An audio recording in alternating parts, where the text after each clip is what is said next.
তোমরা জানো তো, কদিন আগেই অযোধ্যা পাহাড়ে বেড়াতে গেছিলাম। বন্ধু বান্ধব, আত্মীয় স্বজনের সাথে বেড়াতে যাওয়ার যে কি মজা, সেটা তোমরা যদি না যাও বুঝতে পারবে না। আর সেখান থেকেই এনেছিলাম এই কুলগুলো।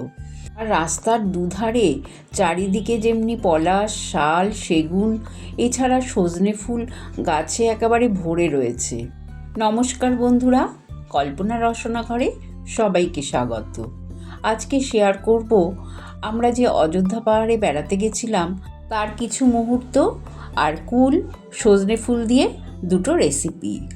আমাদের বাসে করে সবাই মিলে চলে গেলাম অযোধ্যা পাহাড়ে।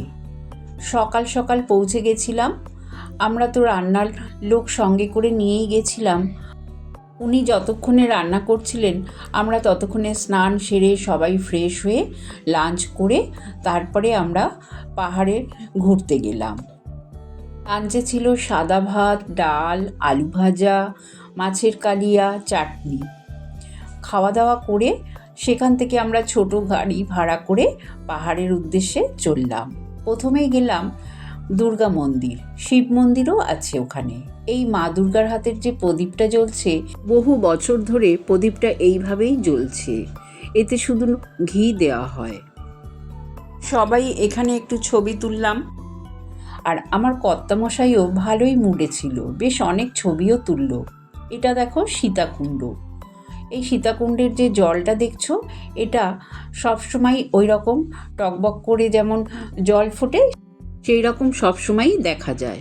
আমরা এই সীতাকুণ্ড দেখে সেখানে জল দিয়ে একটু চোখে মুখে দিলাম, তারপরে আবারও চলে গেলাম।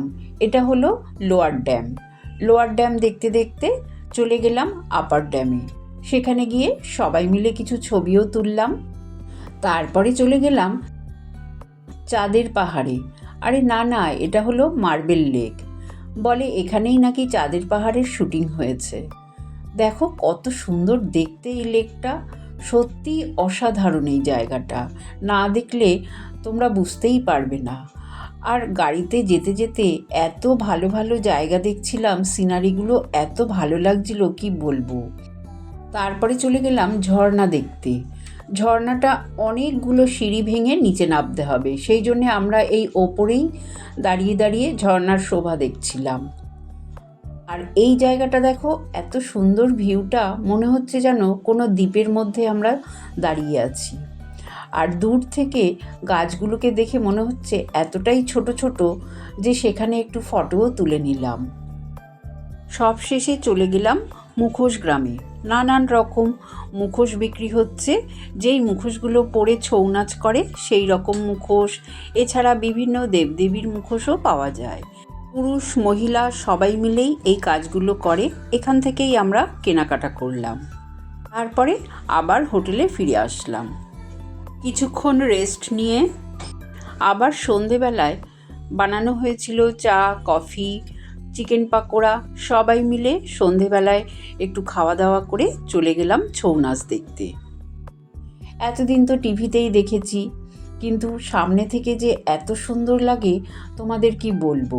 ছৌ নাচ দেখে আমরা আবার যে যার মতন হোটেলে চলে এলাম। রাতের ডিনারে ছিল মুগ ডাল আর চিকেন কষা। পরের দিন সকাল সকাল আমরা স্নান সেরে একেবারে লাঞ্চ করে নিলাম, তারপরে বাসে উঠলাম। লাঞ্চে ছিল ডাল, পাঁপড় ভাজা, চিকেন কষা, আবার মাটন কারিও ছিল।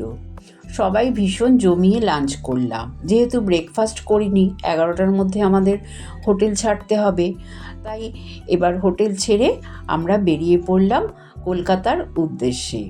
বন্ধু বান্ধব থাকলে গাড়িতে একটু নাচা গানা হবে না, সেটা আবার হয় নাকি। ভীষণ এনজয় করে বাড়ি ফিরলাম।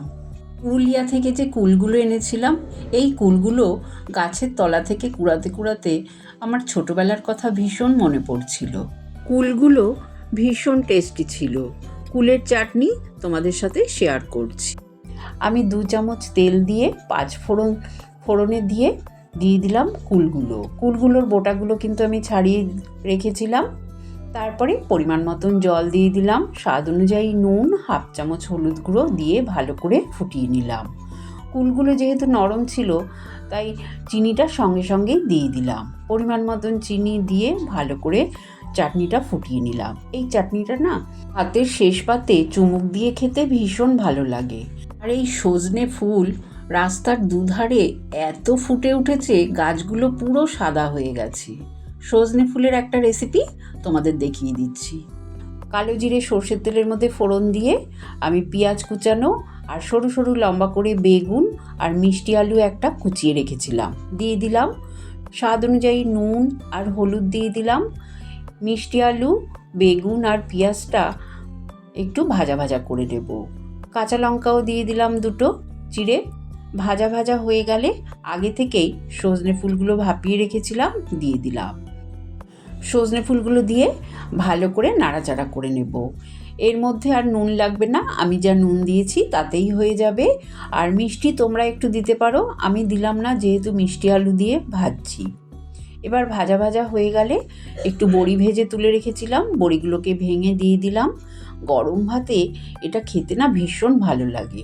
দেখো এখানে তো সবই কিনতে পাওয়া যায়, কিন্তু যেহেতু অযোধ্যা পাহাড়ে বেড়াতে গিয়ে এই দুটো জিনিস এনেছি, তাই বাড়ির সবাই বেশ আনন্দ করেই খেলো। তোমাদের যদি এই ভিডিওটা ভালো লাগে কমেন্ট করে জানিও, চ্যানেলটাকে লাইক শেয়ার করো, নতুন বন্ধু হলে সাবস্ক্রাইব করো। সুস্থ থেকো, ভালো থেকো, ধন্যবাদ।